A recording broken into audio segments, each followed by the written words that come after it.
Okay. Now within the FW control library, there are a lot of, well, there's a handful of functions here. Not a lot that we're actually going to use. Or I didn't use anyway. You might find some use for them. And I'm going to grab this min on off block. Okay. I think this is the first block where if we look at the block on the sheet versus our property sheet over on the right-hand side, you notice we have two properties that show up in the sheet that don't show up in our workspace. If you want to see the additional properties, hover your mouse along the bottom of the block and you'll see that double down arrow, kind of looks like a fast forward on its side. Just click it and those other two properties will show up on the wire sheet. This is useful. It won't be useful maybe for this block, but for something like a PID loop later on, where we're going to have a whole bunch of things linked to it, you may need to do that to be able to get to a property that is not shown so that you can link it from somewhere else. Okay. And our minimum on-off, again, pretty straightforward, simple timer. This is, in some programming systems, they call it an anti-cycle timer. So it's going to have a minimum run time and a minimum down time. Minimum run, minimum on time. Let's say we want our compressor to run for a minimum of 1 minute. And again, note that these numbers are in 60 seconds. And we want a minimum off time. We want to let the compressor sit for 2 minutes before we try and turn it back on, as an example. Okay. We'll turn our input on true. Typically speaking, we're going to link this up. We're not going to manually tell stuff to turn on and turn off. That defeats the purpose of automation. We'll turn it on, and you notice on this one, our countdown timer is running. So it is counting down. Sometimes these are useful to put in place kind of in parallel. If you really want to be able to keep track of what your delay is doing, put one of these beside it and have it turn on at the same time, and you can watch it count. Not a super useful function, but you get the idea.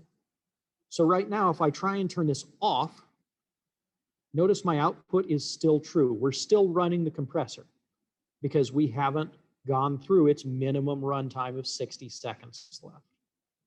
We're counting down, and as soon as it gets to 0, it's going to turn off, and it's going to start counting down again, this time from 120, preventing it from turning on for that 2-minute time period that we set. 0, and now we're counting down again. And even if I tell it to turn on, it's going to ignore me. Specifically on the rooftop unit project, where we have a good number of delays between stages and anti-cycle timers for our compressors and things like that. When I have the students initially programming those sequences, the rooftop unit is turned off at the disconnect. And they're just cycling relays over on in the control panel that they can watch, and which will eventually turn things on at the rooftop unit. But when they're testing, what I frequently tell them is drop a 0 off of the timers, because our timers for that project are 5 minutes, 7 minutes, and 10 minutes. So having a student sitting there twiddling their thumbs for 5 minutes or 10 minutes just to see if a function actually works the way they think it should is really not terribly productive.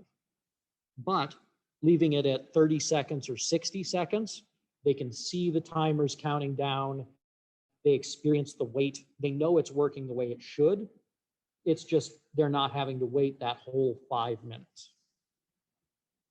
For the final test, of course, I do make them put in the actual times from as we would do for a functional test. Any questions on timers?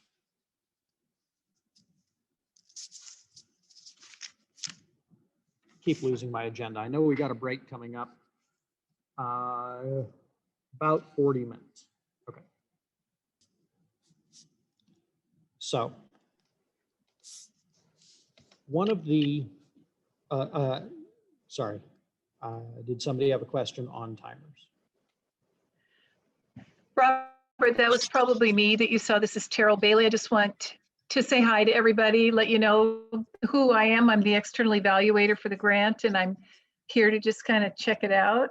And looks like a great workshop. Thank you for joining us, Terrell. We're glad that you're able to do so. We're going to talk about, we've got two programming topics specifically to address left. One is a PID loop, and the other is inputs and outputs. And I think we're going to go ahead and address the PID loop first.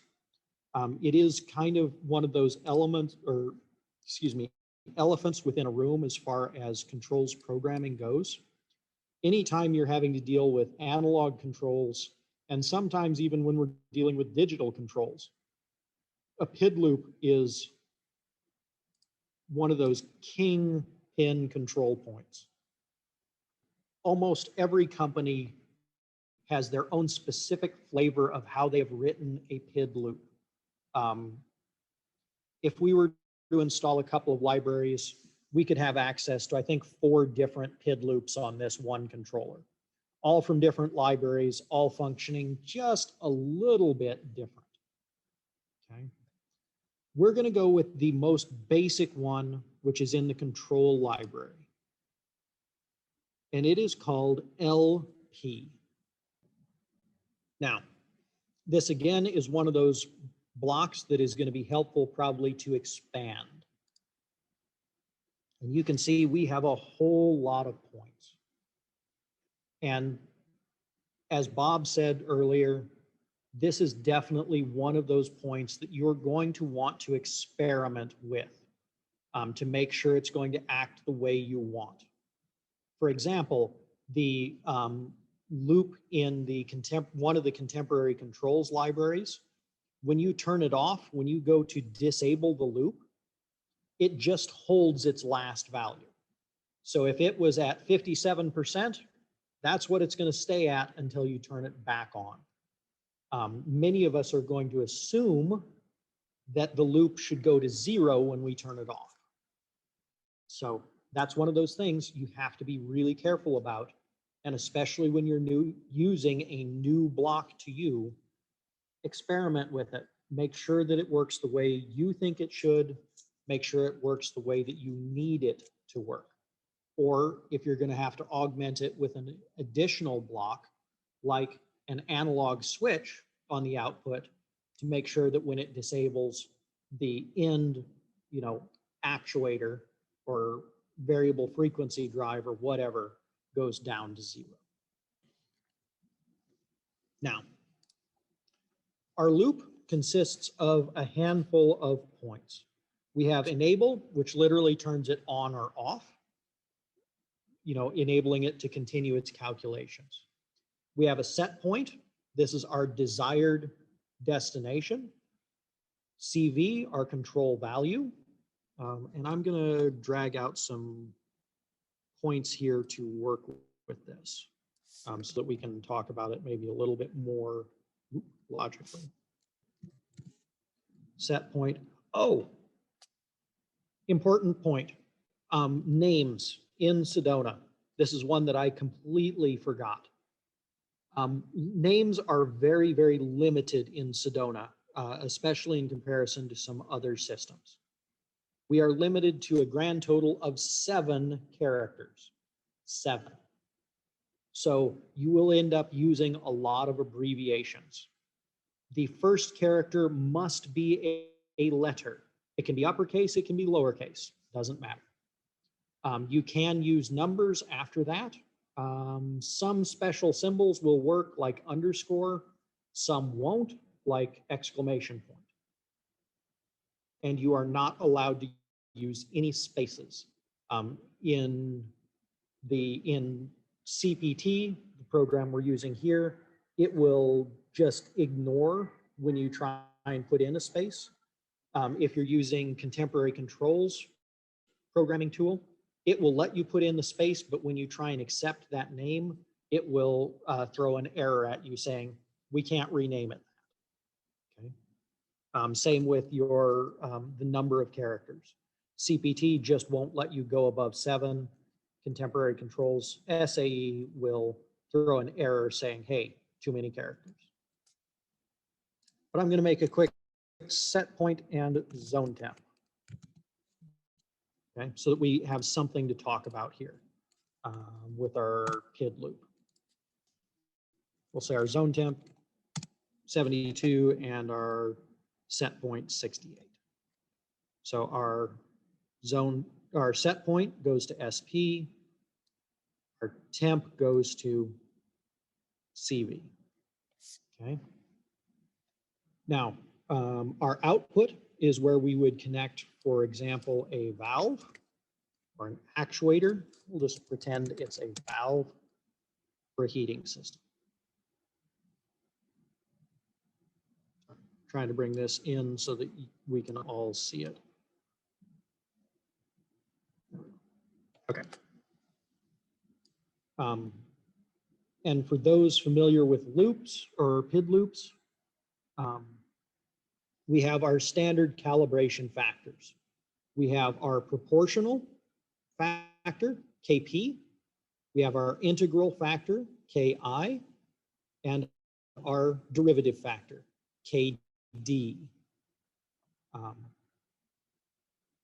These are our 3 tuning factors for our system. Typically speaking, there is a huge amount of science behind tuning PID loops. But if you're not going to go into much of that with your students when you first introduce them, you may apply the saying for PID loops of big P, large proportional gain, maybe something like 10, small I, like 0.1, and no D. So this would technically be a PI loop, not a derivative. Okay, we're just not applying that. Hey, Robert, I missed where you pulled set point and zone temp from. Oh, those are right float blocks. They're what? Right float, WRITE, Oh, okay. at the bottom of the control library. And these are great for placeholders, intermediary blocks, set points, things like that. Gotcha. You just renamed it. All right. I did. Yep. Sorry, I should have explained that. Thanks for calling me on it. I stepped off for a second, so I thought I probably missed what you said. So. Nope, I just missed saying it. So that can be a starting point for a loop. Works well for some people as an initial. For tuning purposes, it's not. But like I said, we're not going to get into that. If you do want to look up information specifically on PID loop tuning and you are not at all familiar with how a PID loop works, I'm going to point you at Contemporary Controls document. So their reference manual on Sedona Open Control. If you go to, I think it's the 12th page or so. Yeah. They've got a whole description of how this loop works and the math behind loops and a little bit about tuning loops, not much, but there are seriously textbooks written on tuning PID loops. So, and this file again is up on the share drive under Contemporary Controls this time. We do have a minimum and maximum value that we can set up within our PID loop. So if we wanted to go from 0 to 100%, for example, we just change our max value to 100%. And by default, bias, I can't remember how bias is applied. Bias will add or subtract a value in every time the loop cycles through. Direct versus indirect. Direct, we typically think of as a cooling loop. Indirect is a heating loop. So in this case, if we're in charge of a heating valve, we want to be in indirect mode. And you can see, because of my difference of 4 times 10, 40 is where we started out. And now I'm increasing slowly because of my integral gain. If we wanted to increase faster, we would put in a larger gain. Okay. And the last thing we have is our execution time. So this is how frequently the loop is going to come back through and recalculate and add in. If we want to slow this loop down, we'll make it execute every 1 second. And you'll see my loop increase. Okay. Typically speaking, in HVAC, I want this to be a particularly aggressive loop. It's going to take time for our actuators to open, our fans to ramp up, and really fast changes normally aren't something that we want in HVAC controls. So usually having a calm loop that executes every second or every half second is usually more than enough for us. Sometimes you'll slow loops down to every 5 seconds. It really depends on your application. We have any questions on this really high level, this is how you kind of use it, PID loop? How'd you get that timer to start going? Which timer? Well, the output. If you change from direct to indirect, Gotcha. assuming All right. you're using the same set points that I am. Gotcha. And that, of course, is only because we're pretending to be in charge of a heating system. So maybe I should call this HW valve for hot water.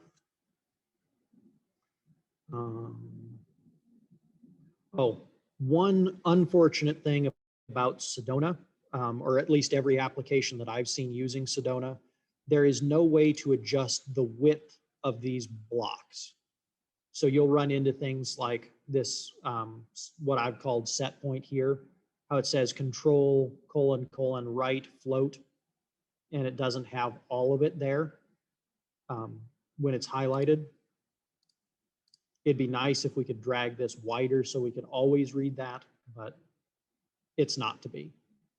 And this gets particularly annoying with longer library names.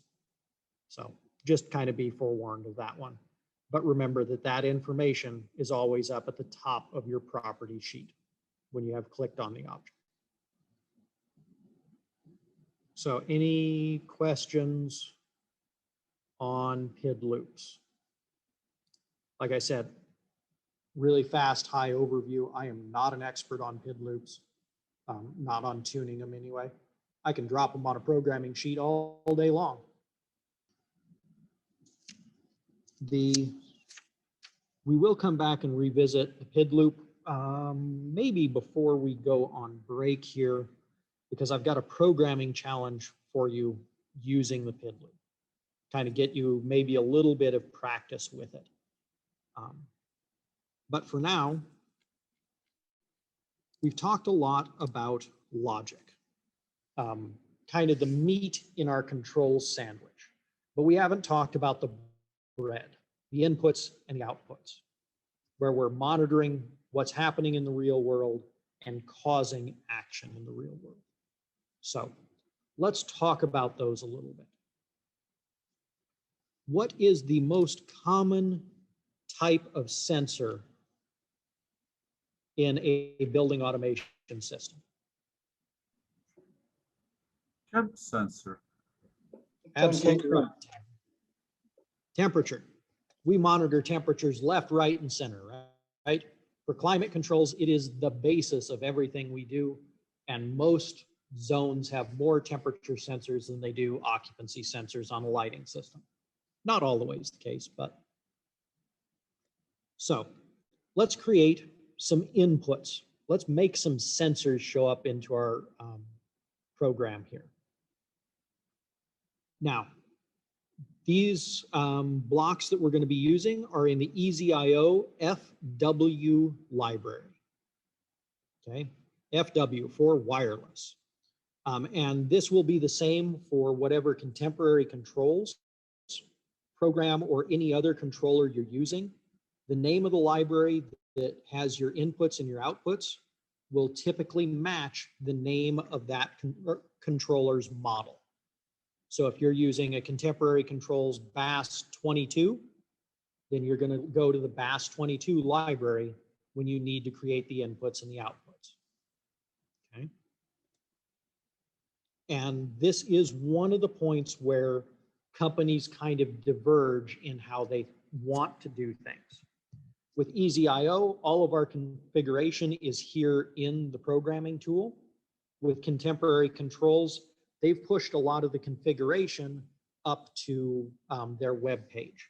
So keep in mind, this is how we do it for EasyIO. Contemporary controls or brand X may do it a little bit differently. So we're going to start with a simple temperature input. So I'm going to come down here and I'm going to grab this block called UI that stands for Universal Input. Okay. And on our property sheet, we're going to go through each of the properties and talk about what this can do. First property, as always, name. I'm going to say that this is my discharge air temperature sensor. Next property is channel. This is the where we physically connected this sensor. Okay. And I think according to our wiring diagram, it should be on input 1. So I'm going to choose UI 1. Input type. Now, this gets into our common types of signals that we deal with in building automation systems. And there are really 4 types of measurements that we typically take. We look for digital inputs, on-off values. We do that through measuring resistance. We measure resistance like we do with many temperature sensors because they're thermistors, resistors that are affected by change in temperature. We also frequently measure voltage, DC, something between 0 to 10 volts or 0 to 5 volts. And we're going to talk about control signals a little bit after the break as well, because there are some specifics there that I want to point out and some conversions that we can do, but we'll get to that. And the last type of input or control signal we frequently see is a 4 to 20 milliamp current signal. There are definite advantages to each of these. This particular controller cannot read that 4 to 20 milliamps. So, of course, our temperature sensor is just a thermistor, so we're just measuring resistance. Okay. Our next value is out. This is where we would read our actual resistance value. And tomorrow, I have a quick question for you. Go for it, Ted. On the input types, on mine, it gives me the option of 10K, 20K, 1K, in addition to 0 to 10 resistance in digital. What? Yeah, mine did too, Robert, and I was wondering why I needed to have the additional block. I had that same question. Thank you, Ted. Welcome. And you grabbed out of the FW library a universal input? Yep. Yep, EasyIO absolutely. FW. Yeah, it's in there, Robert. Yours didn't have it though. Huh. There's two extra things on ours. I'm guessing that for whatever reason, you have a newer version of the library. Are you using that 2.0, that Yes. new CPT? No, I'm using the one that you had put up there. Yeah, that one. I don't know. Yep. As far as I know, we downloaded exactly the same file, so why they're different, we'll have to investigate. We'll look at it and I'll get back to everybody on that. That's a great. That's all right. Now you got me wondering though. So those are typically employed specifically for measuring different types or different ranges of resistance. So what were your options there again, Ted? My options are resistance, voltage 0 to 10, digital, sensor 10K, 20K, or sensor 1K. So I have a total of 5 different options. Okay. That's weird. We'll actually probably need to play with that a little bit tomorrow. Okay. That's something that they had on one of their older versions of the controller that really just kind of limited the resistance range that it was measuring, but it was still measuring in resistance. Right. It wasn't automatically converting to a temperature or anything. So we'll have to see how that works tomorrow and see if I can't duplicate what you're seeing. Hey, Robert, I know contemporary controls, they typically, you could select a type of thermistor.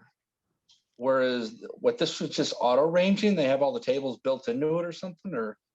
No, you have to, or what I typically do, not having experienced what Ted has run into, is there's a separate block that has the temperature lookup tables on it. So for me, this discharge air temperature would literally give me the raw resistance value that it's measuring. So if we're at 77 degrees and I've got a 10,000 ohm sensor, I'm going to get 10,000 ohms here on my output. Sure. So, and that output is going to be where this block tells us what is wired, what it's reading on that input that we have selected. Yeah, don't like that part compared to contemporary, that's for sure. Yeah, it is. It would be nice if they had just kind of dumped it in on a programming standpoint, but and maybe they have. Maybe they have now with that new version or whatever version Ted's running. Ted's special. We knew Yeah, that. I got the same setup that Ted has. So that 10K, 20K sensor 1K. So we'll see. I'm curious. I'm really curious about that. But we also have a digital output value here. So if we were monitoring a switch, instead of getting that raw resistance value that would be between, almost zero resistance and 1,000,000 ohms, which is the top end of what these inputs can read, which would be the same as your meter saying OL with a multimeter. We would connect to the digital output. Some inputs are able to count pulses. So if we were monitoring the pulse output of a natural gas meter to determine how much natural gas a building was using, we could monitor those pulses and count them as we go. Scaling is associated with the pulse count. So if we had a multiplier of, 10 CCF per pulse or something like that, we could plug it in. Offset, if we knew our temperature sensor was reading off by resistance, or if we knew the resistance of the wire between us and the temperature sensor, we could plug that value in here as an offset. Last, of course, is resetting the pulse. So maybe we want to reset the pulse at midnight every day. We would hit this as a one-time shot. It would turn on, and then it would turn back, or should turn back off. Okay. Chances of using the pulse input is not super common, but it could be a fun exercise for your students. Okay. That's how we set up a temperature input.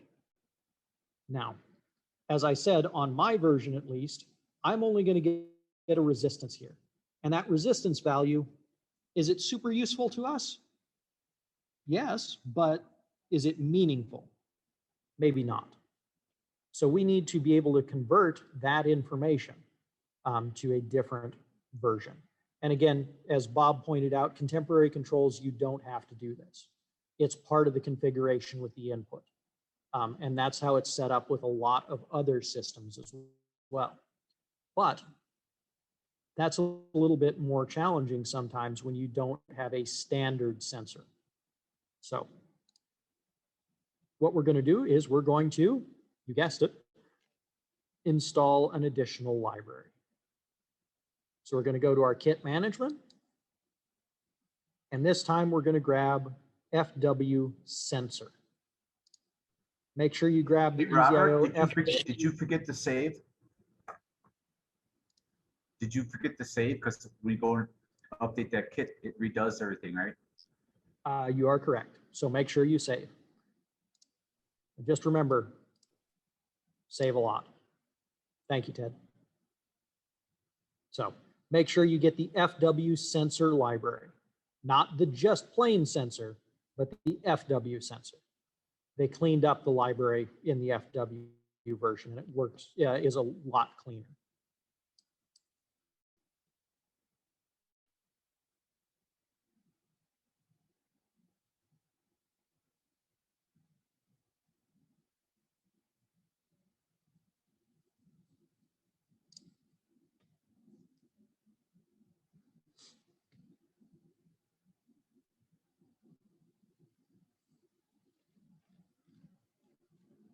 So there's my input. I'm going to come into the FW sensor library. Notice we have a preset temp table and a regular temp table. We're going to use preset for right now, and we're going to use the other temp table here in just a moment. Okay. Now, again, of course, property-wise, we have our name, we have units. It defaults to degrees Celsius. It's a great conversation point to have with your students. It's really kind of fun when they forget to set that one and you start seeing numbers right around 20 degrees Celsius. They think something's totally messed up, and it kind of is, but it's useful. And then we have our table type. This is going to reference whatever kind of sensor we have installed. Okay.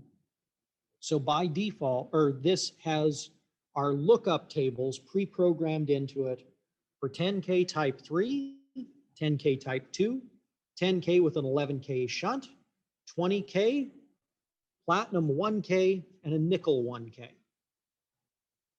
These are the most common sensors currently used in the industry as far as thermistors go. Okay, and obviously the platinum and the nickel.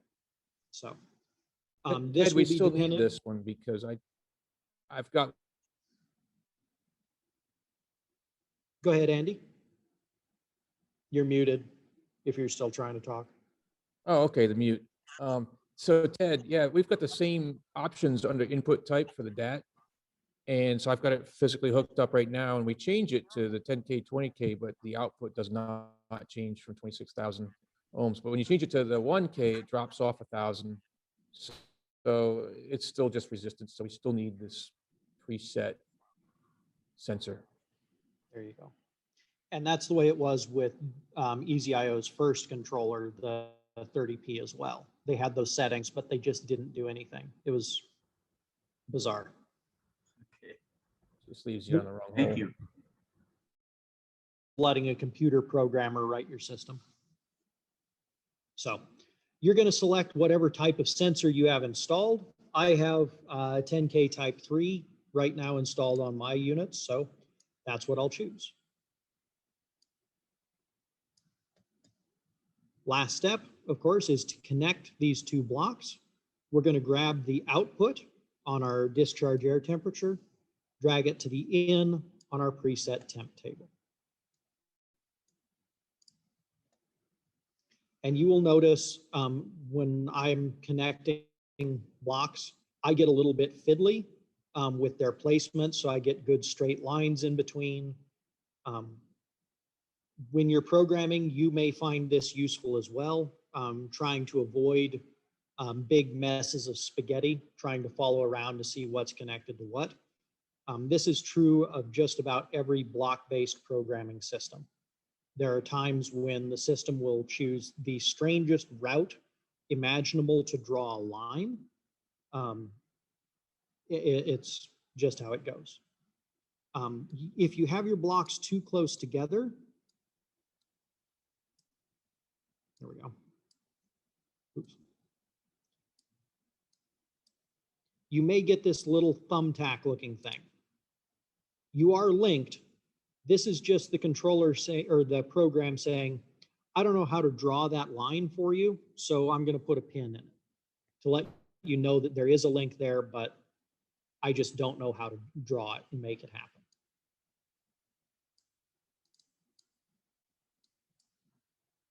Okay. With me so far?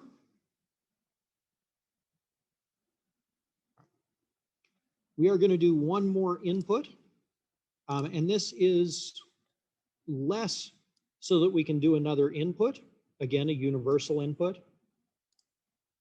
and more so we can talk about the regular temp table, because the regular temp table doesn't necessarily have to do anything with temperatures. Okay. It is just a cross-reference value.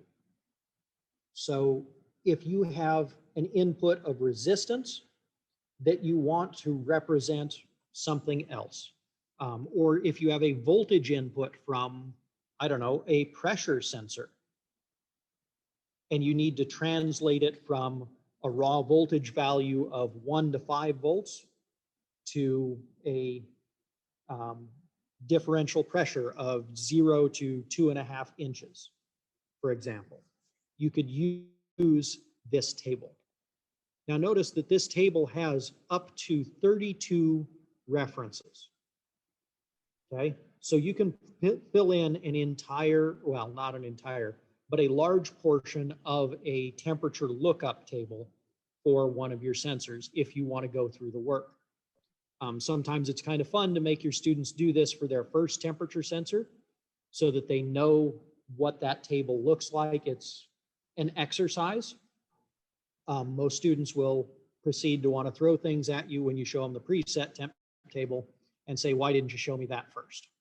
So we use this table when I have them get superheat and subcool. They convert the pressure to 410A saturation. Very or nice. whatever so Absolutely. refrigeration. And you can use it for anything like that. If you've got values that compare to each other and they are not a linear relationship, this can be a really effective tool for doing that. For us, for this lab, you may find it useful to enter your set point adjustment numbers. So you've got that 10,000 ohm potentiometer input that you wired up yesterday. This would be one place you could use to translate that input. Okay.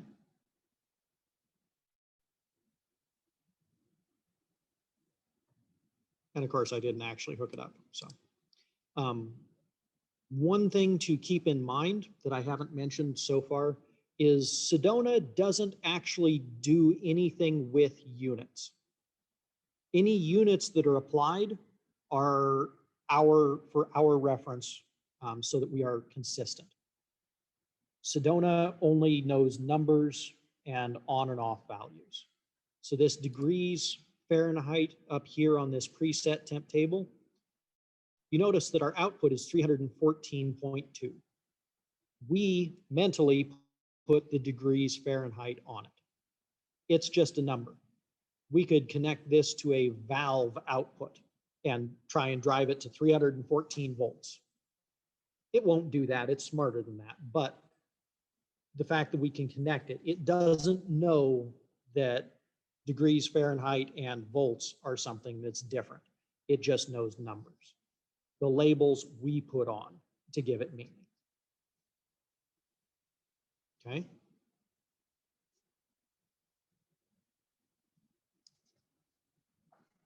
All right.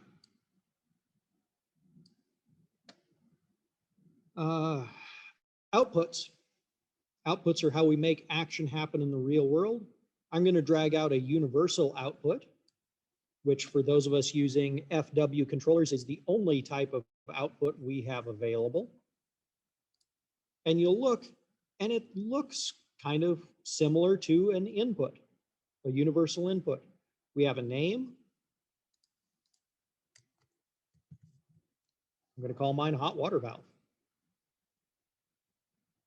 And for me, that's wired up to output 2.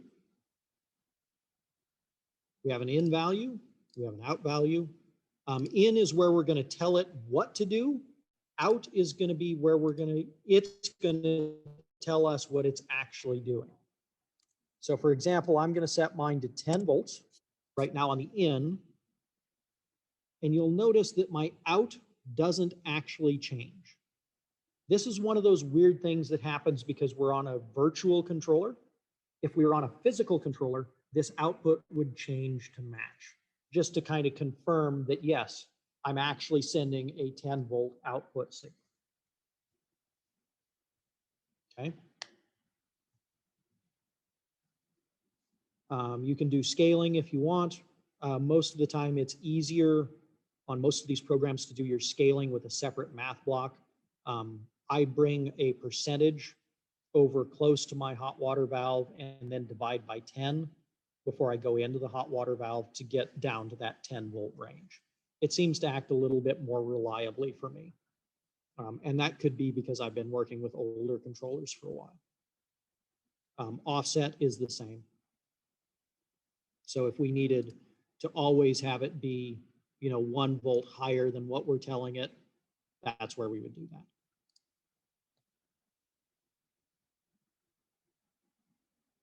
Okay. In case somebody does have a digital output, it's the same thing, name, channel, except it's just a simple input on and off value.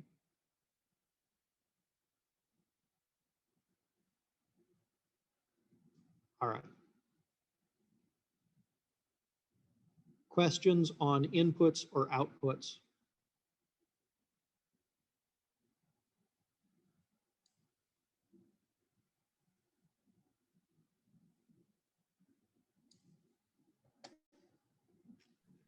Robert, the digital outputs are just a switch, is that correct? Or do they actually put out a voltage? It depends on what controller you're working with. For the most part, the outputs labeled as digital outputs on EasyIO controllers and contemporary controllers, correct me if I'm wrong, Bob, are physical relays. But if you're working with the universal outputs on like a EasyIO FG controller or FS controller, then those outputs are a DC driven output that needs a separate power source and DC relay. Sure, but So- those are UIs, not analog or digital outputs, right? I mean, they're UIs, not DOs. UOs in this case, O for output, but yes, you are correct. The Thank you. digital outputs on EasyIO controls are relays. Maybe I think if you expand on the relay concept, any digital outputs it's just like it's closing a relay or a switch. I mean, you got to look at them all like that. You're either going to feed it 24, and some of them might operate with I think ALC had an early version controller that can throw 5 volts out there or something like that. But even some of them were even self-powered, where they had 24 DC, and people would hook up AC stuff to them and start frying them all the time. So it's relative to the controller, but I just look at it like it's a discrete, like an ice cube relay that basically you got to go power the coil to. Bob is 100% correct. Treat them like a relay, but read the documentation about the controller.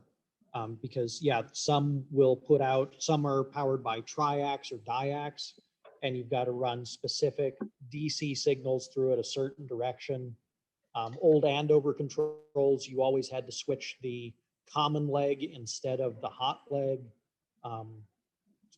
So read That's an your electronics controller engineer thing. documentation.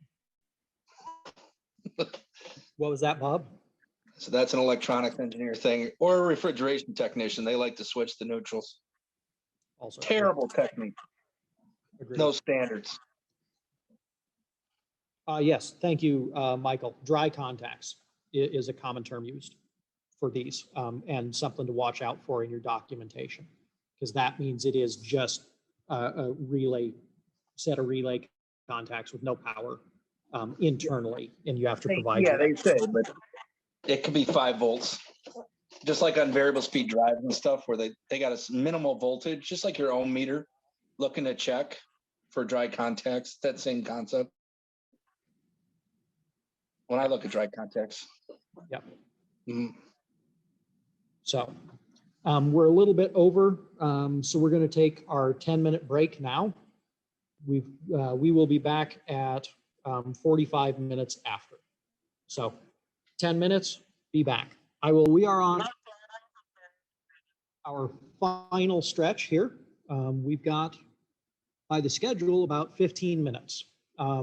I want to talk about one specific thing, which I'm hoping will answer a question for Steve for us.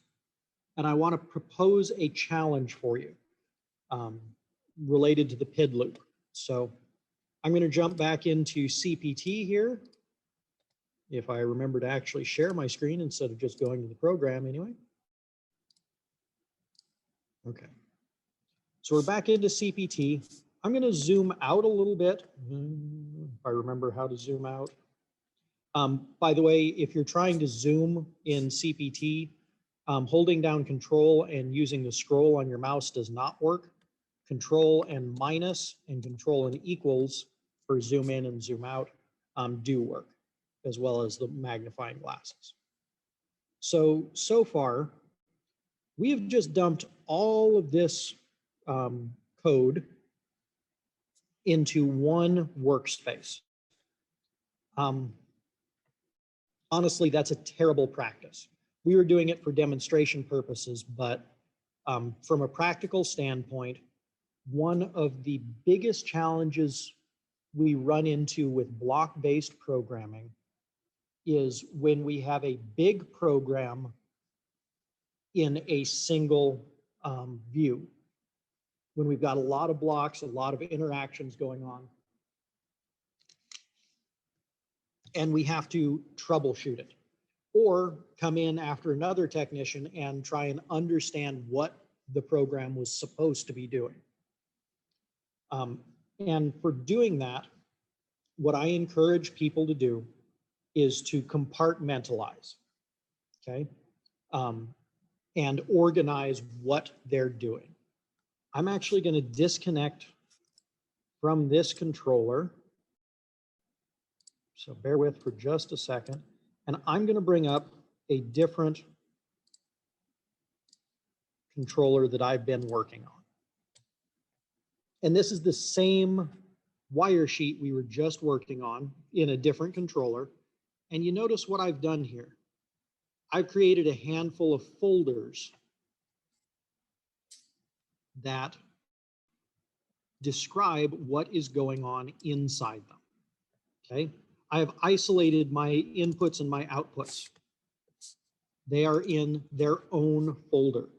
I do have a little bit of logic going on here. I've got my conversions,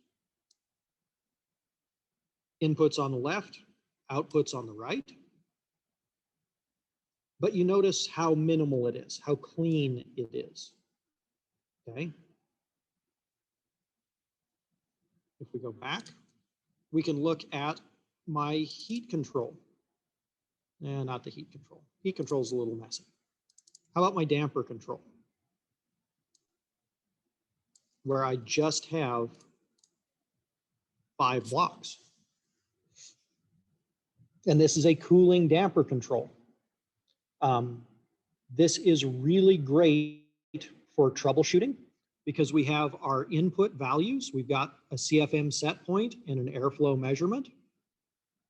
We've got our loop and we've got our percentage going out. It's compartmentalized. So it's really easy to see what is going on here. I don't have to cycle through a whole big program and isolate out the damper control portion when I want to find it. It's just right here. Also, if I ever want to reuse this code, it's very easy to just grab that folder and copy it and paste it into a new program, or transfer it in from a backup or something. Because one of the things, again, remember I said at the beginning of this, programmers are lazy. Once we invent the wheel, and it's a good wheel, we've tested it, we've proven that it's reliable, why in all the wide world would we go back in and try and redesign that same wheel again from scratch? There's some educational and practice usages for those type of exercises. But once you get into the real world, when you make that wheel the first time, when you make that economizer program, when you make that chilled water valve program, that hot water valve program, that VAV program, you write it once and then you reuse it until it proves to be insufficient for a given task. Okay? And compartmentalizing a system into organized folders, you know, temperature set points. We've got all of our offsets for plus or minus 2 degrees or our unoccupied offsets, and into our active set points so that it's very easy to find, easy to troubleshoot, easy to reuse. And I absolutely encourage you to pass that, to get into that thinking. It will make your lives as teachers a lot easier because your students won't bring in this huge spaghetti mess of blocks and say, it's not working, how do I fix it? And you don't have to spend 2 hours trying to trace out what they're doing and where the one broken link is. Is this done before or after you write the code? I do it as I write the code. Okay, great question, Billy. This can also be utilized if you want to reuse a controller. Like if you assign a student a controller at the beginning of a quarter and you want them to program many different exercises using that controller, then they can have maybe one folder is a rooftop unit. One folder is a VAV box. One folder is a refrigeration freezer, something like that. You can have different sets of code. Just have them break out the input outputs as being different. Okay. Now, there is one challenge associated with this type of activity, and that is linking between folders. I do not remember how Contemporary Controls does it. EasyIO has a function called make link. I can either right click and come down here to make link, and it brings up this dialog, or there's this little chain icon up here on our toolbar. It's about the same, Robert. It looks just like this, almost like identical. Perfect. So then you just find whatever block you are looking at as your source on the left side. Maybe it's my temporary occupancy. Find wherever you need to link it to as your destination on the right-hand side. Select our source property, our destination property, and then you hit the make link button. Simple as that. And you can go through and you can make dozens of links before closing this window if you need to. Most people don't. It doesn't logically to our brains, it doesn't translate particularly well that way for most people, but it is a tool. You can even use this within the same folder. So I'm in my IO folder. If I needed to link something that was on the far left-hand side of the screen to something on the far right-hand side of the screen, and I didn't want to try and inch it along all the way, this is another option. Okay. Does that make sense?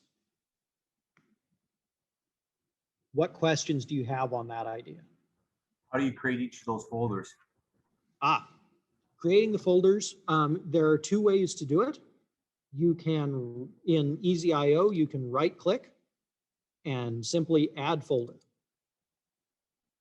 And you can make a folder within a folder within a folder within a folder. If you want to do, you can make it as deep as you want to make it. The other way you can do it is you can come over to our system, our sys library, and you can drag out a new folder. And this is, if you're doing it in contemporary controls, that is how you have to do it, is you have to find it in the library and drag it out. Okay. Great question, Ted. Other questions?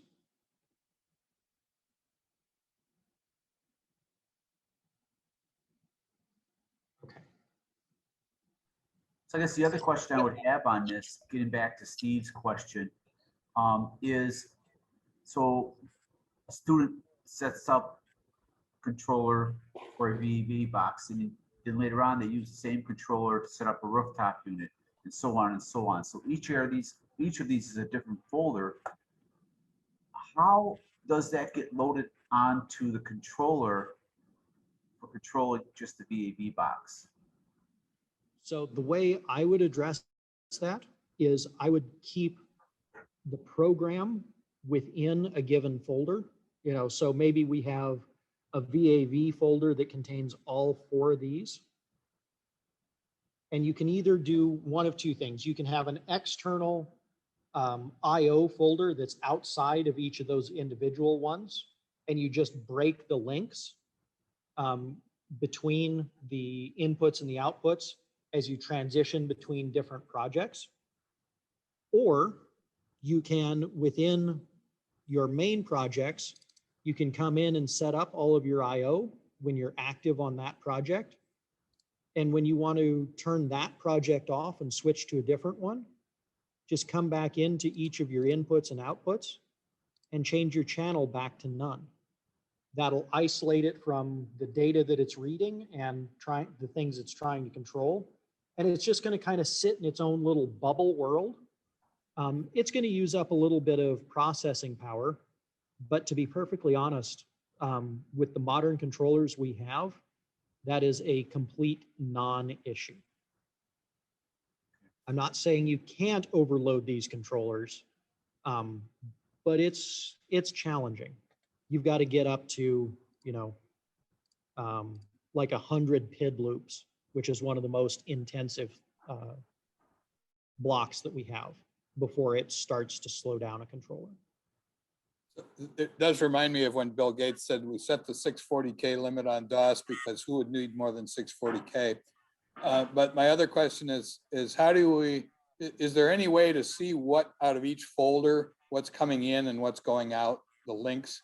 When we're doing structured programming, you would pass parameters and then parameters would come back. And there's a reason for that because you didn't end up with spaghetti. And I just wondered, there's no way around that. Is there? No, there isn't. Robert, isn't there a red link that kind of takes you to the other side of the link? I believe you can click on one of those little things and it'll bring you right to the link. Okay. Go to link object.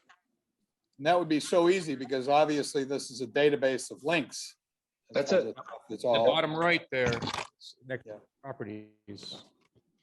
You can also, anytime you click on any link, whether it's one that's drawn out or just one of the tabs, in the bottom left-hand corner, it will show you what the source information block is and what the destination is.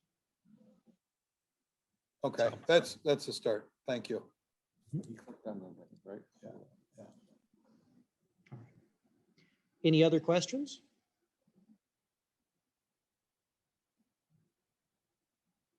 Well, there was one about your timer, Robert, Oh, about the timer. that the timer you use for the break. Count down Oh, 10 minutes. oh, that's easy. That is, go to Google and type in timer. Here. Cool. So Google timer, like 10 minutes or whatever. And it'll just pop up here. Did you share the screen? And I just shared the screen. Exactly. Put it to full screen and away we go.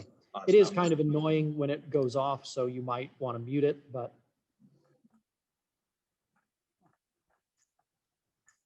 Nice. sometimes it's the simple things, man. I discovered that one yesterday. It was brand new to me yesterday, so. All right. We are effectively out of time. I do have one challenge that I'd like to issue for the night.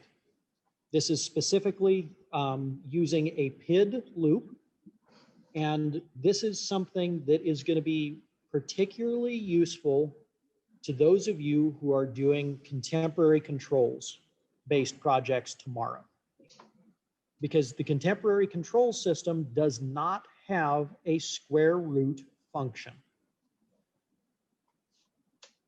Okay. So using a PID loop, you can make a square root function. There's other ways to do it.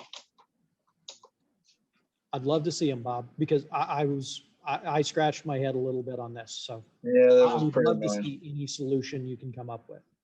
But I do challenge those of you or to make a PID loop give you the square root of numbers. Chris Miller's got this all So day. it's the reverse of a square. Square is time. So that'd be my evening challenge for Hey, you. Robert, I had to pop out for a meeting for a second, but you might have been going over kits. What's that? With the kit managers, it doesn't have the actual names to pull. Do you have to actually do the develop kit? Doesn't have the, oh, I think I know what you're talking about. Let me switch over here.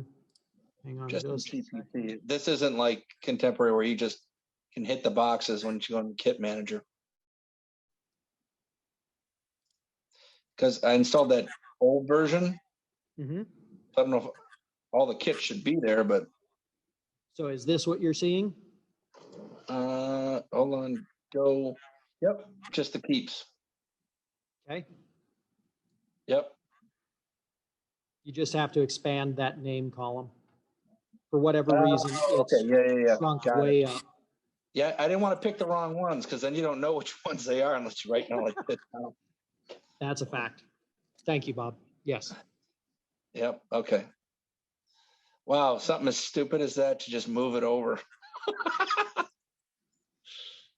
Well, you Bob, don't there know were a what's couple going other of us who did that earlier today too. So And that's the default column width on CPT when you start it. I did the same thing going, how do I figure out which of these is? It's only on this particular version of it. I've never seen it have that issue on any of the others. I wouldn't have thought yet because it looks like it when the manager was over there. It Right. looks just like the name or whatever. You don't even think about that, but yeah, it makes sense. Yep. When I first saw it, when I first opened up this version and saw that, I freaked out. I'm like, what did they do? How did they break this? One of the most important things we can do. What electronic engineer needs to get slapped right now? Sounds like somebody needs to be a bucket boy. Right. All right. Good. Any final questions anybody has for the afternoon? No, I think that So Robert, this is off the top beaten path here, but like their Modbus kit here. Mhm. So do you need any other external drivers to pull in Modbus? But they have a built-in serial connection, don't they? They do, yep. A lot of their controllers. So I'm sure you could probably just install the kits, and as long as that's running, it'd be okay. Oh, come on, don't disappear on me. So, there we go. The FW controllers have an MSTP port that can be Nice. configured either as BACnet or as Modbus. Okay, cool. And they will do both BACnet and Modbus over IP and Ethernet by default. Cool. Yeah, I guess Contemporary's got a serial connection. They're going to get rid of one of their IP connections for that, but That's awesome.